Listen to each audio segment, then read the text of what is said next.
शिव महापुराण। ओम नमः शिवाय। हर हर महादेव। कल्पना करो, न आकाश हतो, न पृथ्वी हती, न सूर्य हतो, न चंद्र हतो, न दिवस हतो, न रात, न समयनी कोई गति हती, न जीवन हतुं, न मृत्यु। चारे तरफ मात्र अनंत शांति हती अने ते अनंत शांतिमां हतुं एक परम तत्व, जेने कोई शरूआत नहोती, जेने कोई अंत नहोतो, जेने कोई जन्म आपनार नहोतो अने जेनो क्यारेय नाश थवानो नहोतो। ते हता भगवान शिव। आ छे महादेवनी महागाथा। सृष्टिना रहस्यथी लईने देवी सतीना त्याग सुधी, दक्षना अहंकारथी लईने वीरभद्રના प्रचंड स्वरूप सुधी, पार्वतीजीना अद्भुत तपथी लईने शिव पार्वतीना दिव्य विवाह सुधी, कार्तिकेयना जन्मथी लईने गणेशजीना गजानन स्वरूप सुधी अने अंते ए रहस्य सुधी ते समजावे छे के महादेव मात्र कैलास पर बिराजता देव नथी। शिवत्व आपणा पोताना अस्तित्वने समजवानो मार्ग छे। तो आओ, आंखों बंद करो, मनने शांत करो अने सांभळो सृष्टिना आदिथी शरू थती महादेवनी आ दिव्य महाकथा शिव महापुराण। अध्याय 1। ज्यारे मात्र शिव हता। सृष्टिनी रचना पहला समग्र ब्रह्मांड एक अज्ञात अप्रगट स्थितिमां हतुं। न कोई नाम हतो, न कोई रूप हतुं, न कोई भेद हतो। त्यारे मात्र परम चेतना हती। ते परम चेतना शिव हती।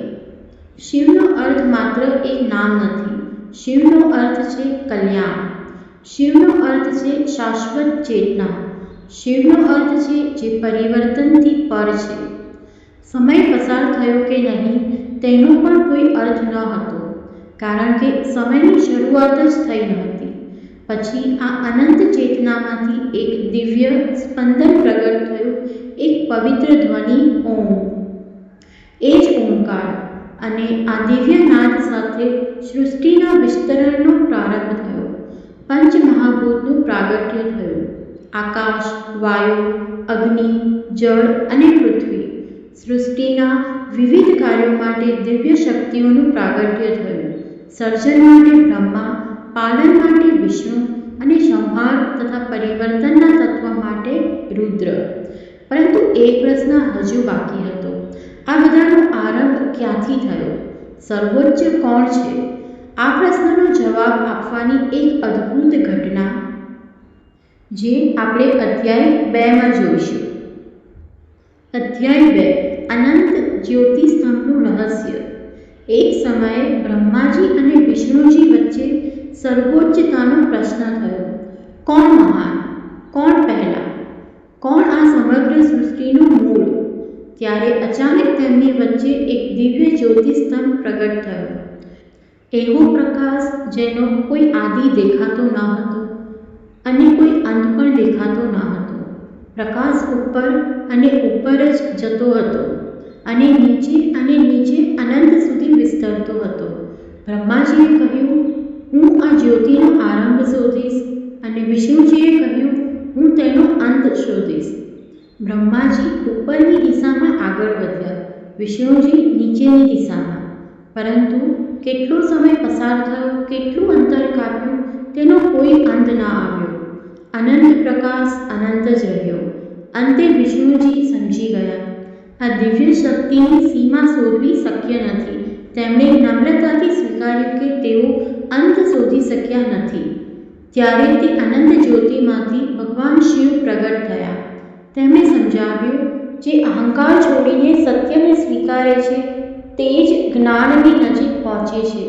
શિવનો કોઈ આરંભ નથી, શિવનો કોઈ અંત નથી। અને આ જ દિવ્ય સ્વરૂપને જ્યોતિર્લિંગના મહિમા સાથે જોડવામાં આવે છે। અનંતને સમજવા માટે પહેલા પોતાના અહંકારને છોડવો પડે। આ હતી મહાદેવની પ્રથમ શિક્ષા। અધ્યાય 3। શક્તિ વિના શિવ અધૂરા। શિવ પરમ ચેતના છે, પરંતુ ચેતનાને વ્યક્ત કરવા માટે શક્તિ જરૂરી છે। અને તેથી જ શિવ સાથે શક્તિનું તત્વ પણ અવિભાજ્ય માનવામાં આવે છે. શિવ અને શક્તિ બે અલગ નામ, પણ એક જ દિવ્ય સત્યના બે પાસા. શિવ છે શાંત ચેતના, શક્તિ છે સર્જનાત્મક ઉર્જા. શિવ છે સ્થિરતા, શક્તિ છે ગતિ. શિવ છે સંભાવના, શક્તિ છે તેનું પ્રાગટ્ય. સૃષ્ટિનું સર્જન, પાલન અને પરિવર્તન આ દિવ્ય સંતુલનથી જ ચાલે છે. અને આ જ શક્તિ અલગ અલગ યુગોમાં અલગ અલગ સ્વરૂપોમાં પ્રગટ થાય છે. એક સમય આવ્યો જ્યારે આ દિવ્ય શક્તિએ માનવ સ્વરૂપ ધારણ કર્યું અને શરૂ થઈ સતીની કથા. અધ્યાય 4 દેવી સતીનો જન્મ. પ્રજાપતિ દક્ષના ગૃહમાં એક દિવ્ય કન્યાનો જન્મ થયો. તેનું નામ હતું સતી. સતી બાળપણથી જ અસાધારણ હતી.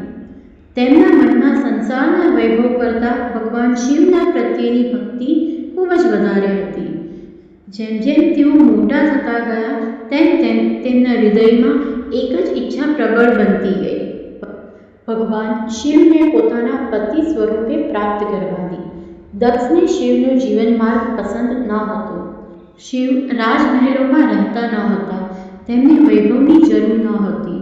તેમનું નિવાસ કૈલાસ હતો. તેમના ગળામાં સર્પ હતો, શરીર પર ભસ્મ અને મન સંપૂર્ણ વૈરાગ્યમાં લીન. પરંતુ સતી માટે શિવનું બાહ્ય સ્વરૂપ મહત્વનું ન હતું. તેમણે શિવમાં પરમ સત્ય જોયું હતું. સતીએ ભગવાન શિવને પ્રાપ્ત કરવા માટે ભક્તિ અને તપનો માર્ગ અપનાવ્યો. તેમની અડગ શ્રદ્ધાએ અંતે મહાદેવને પ્રસન્ન કર્યા અને શિવ તથા સતીનું દિવ્ય મિલન થયું.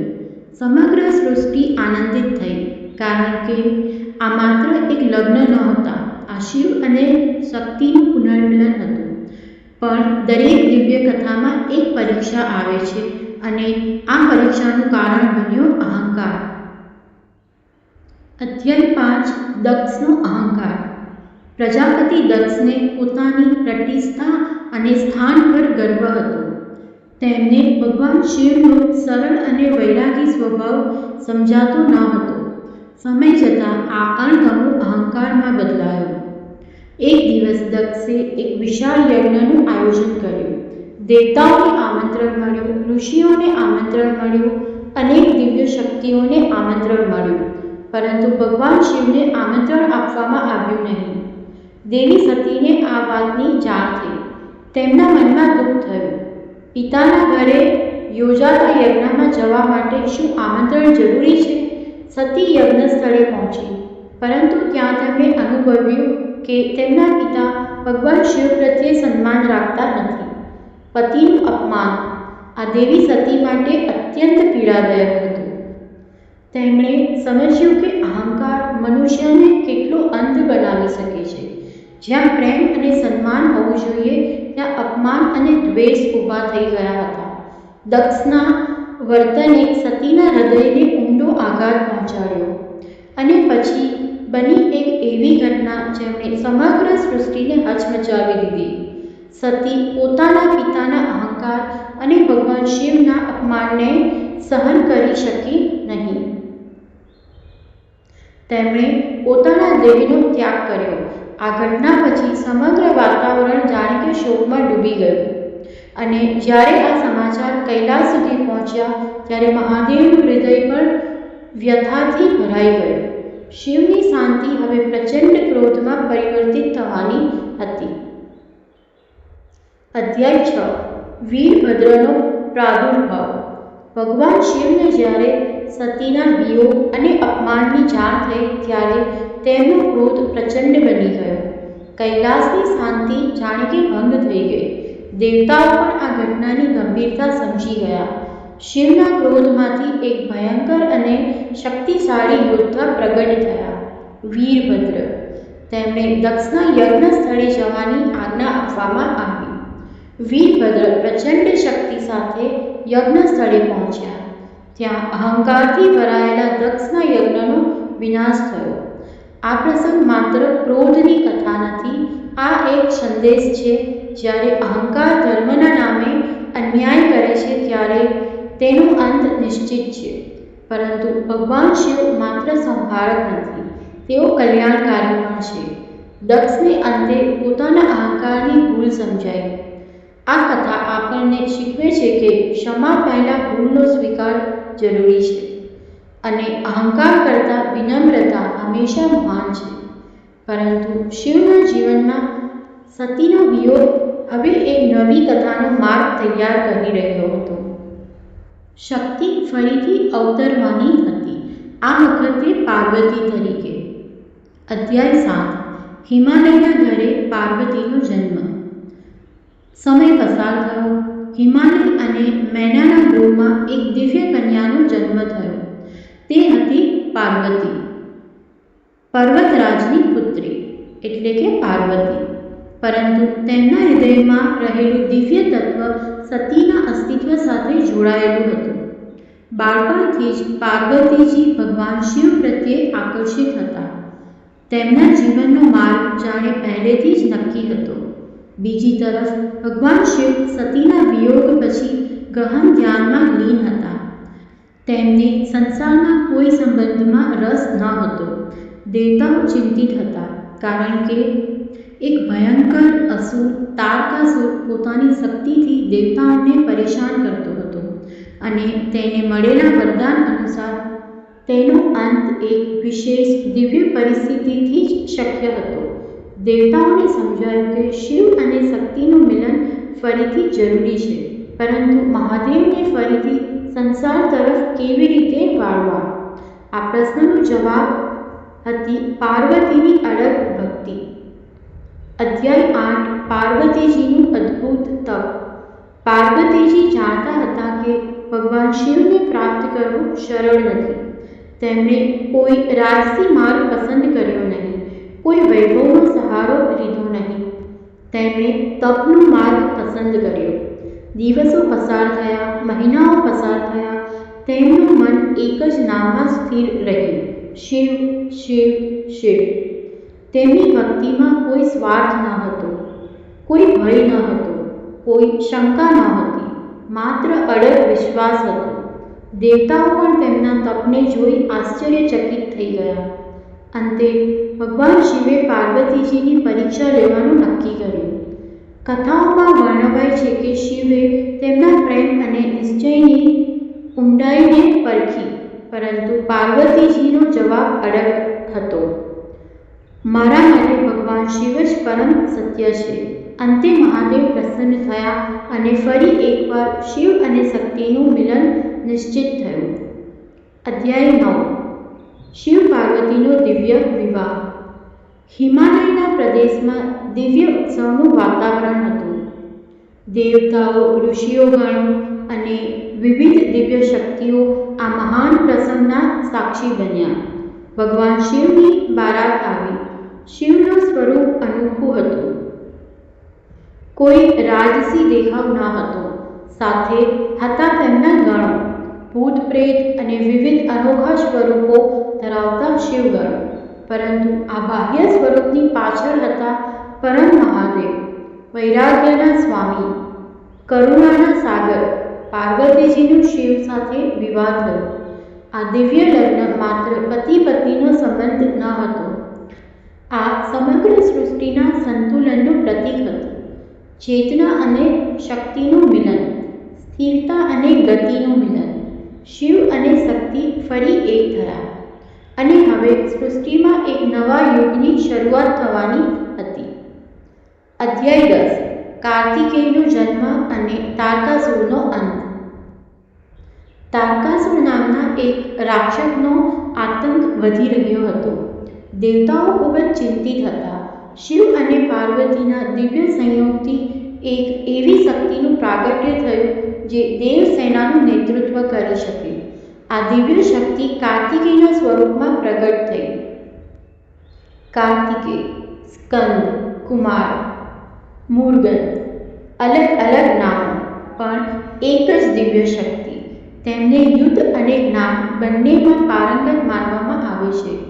કાર્તિકેયે દેવસેનાનું નેતૃત્વ કર્યું અને તારકાસુર સામે મહાયુદ્ધ થયું. અંતે અધર્મ અને અહંકારનો પરાજય થયો અને દેવતાઓને ફરીથી એકવાર શાંતિ મળી.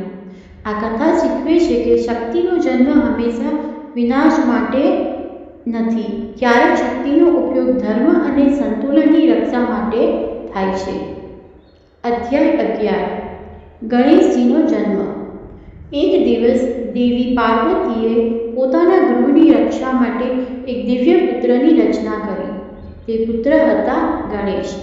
પાર્વતીએ તેમને આજ્ઞા આપી કે કોઈને અંદર પ્રવેશવા દેવા નહીં. થોડીવાર પછી ભગવાન શિવ ત્યાં આવ્યા. ગણેશજી તેમને ઓળખતા નહોતા. તેમણે માતાની આજ્ઞાનું પાલન કર્યું. ભગવાન શિવને પણ રોકી દીધા. એક બાળક પણ પોતાની ફરજ પ્રત્યે સંપૂર્ણ અડગ. પરિસ્થિતિ ગંભીર બની અને પછી એક દુઃખદ ઘટના બની. જ્યારે દેવી પાર્વતીને પોતાના પુત્ર સાથે બનેલી ઘટનાની જાણ થઈ ત્યારે તેઓ અત્યંત વ્યથિત અને ક્રોધિત થયા. સમગ્ર સૃષ્ટિમાં અસંતુલન સર્જાવાની સ્થિતિ ઊભી થઈ. ત્યારે ભગવાન શિવે આ પરિસ્થિતિને સુધારવાનો નિર્ણય કર્યો. ગણેશજીને ગજમુખનું દિવ્ય સ્વરૂપ મળ્યું અને ભગવાન શિવે તેમને આશીર્વાદ આપ્યો. કોઈ પણ શુભ કાર્ય પહેલાં પ્રથમ પૂજા ગણેશજીની થશે અને તેઓ વિઘ્નહર્તા બન્યા, બુદ્ધિના દેવ બન્યા, શુભારંભના દેવ બન્યા. આ કથા આપણને શીખવે છે કે ફરજ પ્રત્યેની નિષ્ઠા ક્યારેક પરીક્ષા લે છે, પરંતુ સત્ય અને નિષ્ઠાને અંતે સન્માન મળે છે. અધ્યાય 12 શિવનું કુટુંબ જીવનનો સંપૂર્ણ સંદેશ. એક બાજુ મહાદેવ જે વૈરાગી છે, બીજી બાજુ માતા પાર્વતી જે શક્તિ અને ગૃહસ્થ જીવનનું પ્રતીક છે. એક પુત્ર કાર્તિકેય યોદ્ધા અને સાહસનું પ્રતીક, બીજા પુત્ર ગણેશ બુદ્ધિ અને વિવેકનું પ્રતીક. શિવનું કુટુંબ આપણને એક સુંદર સંદેશ આપે છે. જીવનમાં માત્ર શક્તિ પૂરતી નથી, માત્ર બુદ્ધિ પણ પૂરતી નથી, માત્ર ત્યાગ પણ પૂરતો નથી અને માત્ર સંસાર પણ પૂરતો નથી. જીવનમાં સંતુલન જરૂરી છે. બુદ્ધિ પણ જોઈએ, શક્તિ પણ જોઈએ, સાહસ પણ જોઈએ અને શાંતિ પણ જોઈએ. એટલે જ શિવ પરિવાર જીવનના સંપૂર્ણ સંતુલનનું પ્રતીક બની જાય છે. અધ્યાય 13 મહાદેવના ભક્તો અને ભક્તિની શક્તિ. ભગવાન શિવને ભોળાનાથ કહેવાય છે. આ નામ પાછળ એક સુંદર ભાવ છે. સાચી ભક્તિમાં દેખાવની જરૂર નથી. મહાદેવને સોનાના મહેલ કરતાં શુદ્ધ હૃદય પ્રિય છે. ભક્તિમાં સંપત્તિ કરતાં ભાવનું મહત્વ વધારે છે. કોઈ ભક્ત જળ અર્પણ કરે, કોઈ બિલીપત્ર અર્પણ કરે, કોઈ માત્ર એકવાર હૃદયથી કહે ઓમ નમઃ શિવાય. ભક્તિનો માર્ગ બહારથી શરૂ થઈ શકે છે, પણ અંતે તે મનની અંદર જ જાય છે. મહાદેવના અનેક ભક્તોની કથાઓ આપણને આ જ શીખવે છે. ભક્તિનો અર્થ ભય નથી. ભક્તિનો અર્થ છે વિશ્વાસ. ભક્તિનો અર્થ છે અહંકાર છોડવો. ભક્તિનો અર્થ છે પોતાના કર્મને શુદ્ધ બનાવવાનો પ્રયત્ન. અને ભક્તિનો અર્થ છે મુશ્કેલ સમયમાં પણ સત્યનો સાથ ન છોડવો. અધ્યાય 14 શિવલિંગનું રહસ્ય. ઘણા લોકો શિવલિંગને માત્ર એક પૂજાના સ્વરૂપ તરીકે જુએ છે, પરંતુ આધ્યાત્મિક પરંપરામાં તેનું પ્રતીકાત્મક મહત્વ ઘણું ઊંડું છે. શિવલિંગ અનંત અને નિરાકાર તત્વનું સ્મરણ કરાવે છે. એ જ અનંત જ્યોતિ જેનો ન કોઈ આરંભ દેખાય, ન કોઈ અંત. શિવલિંગ સામે ઊભા રહીને મનુષ્યને યાદ આવે છે કે આપણું શરીર સીમિત છે, આપણો સમય પણ સીમિત છે, આપણા વિચારો પણ બદલાતા રહે છે, પરંતુ સત્યની શોધ અને સીમાઓથી પર જવાની યાત્રા છે. શિવ પૂજા આપણને બહારની દુનિયાથી થોડા સમય માટે દૂર કરીને અંદરની દુનિયા તરફ લઈ જાય છે. શાંત મન, શાંત શ્વાસ અને એક નામ ઓમ નમઃ શિવાય. અધ્યાય 15 જ્યોતિર્લિંગોની મહિમા. ભારત ભૂમિમાં ભગવાન શિવના પવિત્ર જ્યોતિર્લિંગોની મહિમા અતિ વિશેષ માનવામાં આવે છે. આ જ્યોતિર્લિંગો સાથે વિવિધ પ્રદેશોની ભક્તિ, પરંપરા અને પૌરાણિક કથાઓ કથાઓ જોડાયેલી છે. સોમનાથ, મલ્લિકાર્જુન, મહાકાળેશ્વર, ઓમકારેશ્વર, કેદારનાથ, ભીમાશંકર, કાશી વિશ્વનાથ, ત્રંબકેશ્વર, વૈદ્યનાથ, નાગેશ્વર, રામેશ્વરમ અને તૃણેશ્વર દરેક સ્થાન સાથે ભક્તિની એક અલગ અનુભૂતિ જોડાયેલી છે. પરંતુ આ બધા પવિત્ર સ્થળોનો સૌથી મોટો સંદેશ કદાચ એક જ છે. શિવ સુધી પહોંચવાનો માર્ગ માત્ર દૂરના પર્વતોમાં નથી. જો મનમાં શ્રદ્ધા છે તો ભક્તિની શરૂઆત પોતાના હૃદયથી થઈ શકે છે. અધ્યાય 16 સમુદ્ર મંથન અને નીલકંઠ મહાદેવ.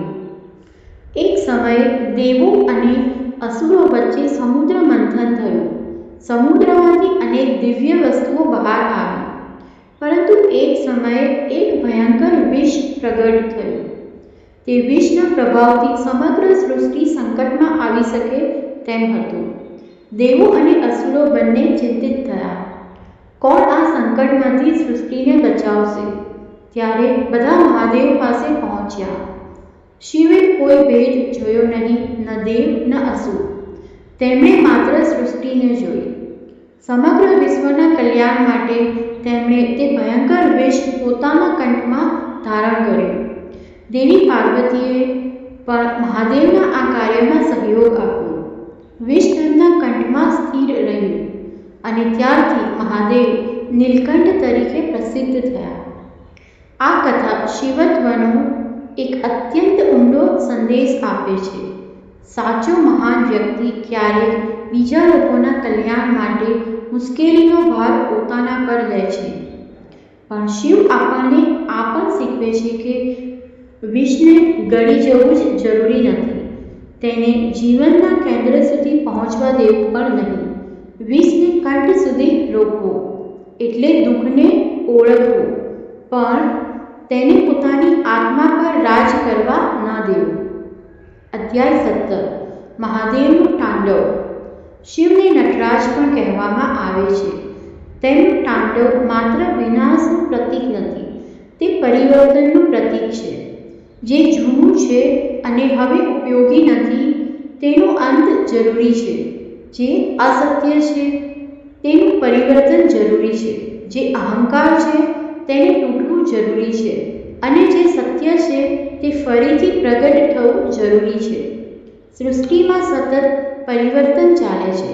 જન્મ, વિકાસ, પરિવર્તન અને અંત. પછી ફરી એક નવી શરૂઆત. આ ચક્રને સમજવું એટલે તાંડવના તત્વને સમજવું. શિવ વિનાશ કરતા નથી. શિવ પરિવર્તન માટે જગ્યા બનાવે છે અને તેથી જ તેઓ મહાદેવ છે. અંતિમ સંદેશ. શિવત્વની સમજૂતી. તો આખરે શિવ મહાપુરાણ આપણને શું શીખવે છે? શું માત્ર એટલું કે ભગવાન શિવની પૂજા કરવી, કે પછી આ કથાઓની પાછળ કોઈ વધુ ઊંડો અર્થ છે? ચાલો સમજીએ. શિવ આપણને શીખવે છે અહંકારનો અંત જરૂરી છે, જેમ દક્ષના અહંકારનો અંત થયો. સાચો પ્રેમ અડગ હોય છે, જેમ કે સતી અને પાર્વતીની ભક્તિમાં જોવા મળે છે. તપ એટલે માત્ર શરીરને કષ્ટ આપવું નહીં. તપ એટલે પોતાના લક્ષ્ય પ્રત્યે નિષ્ઠાવાન રહેવું, જેમ પાર્વતીજી રહ્યા. શક્તિનો ઉપયોગ રક્ષણ માટે થવો જોઈએ, જેમ કાર્તિકેયે ધર્મની રક્ષા કરી. બુદ્ધિ વિના શક્તિ અધૂરી છે, જેમ ગણેશજી આપણને યાદ અપાવે છે.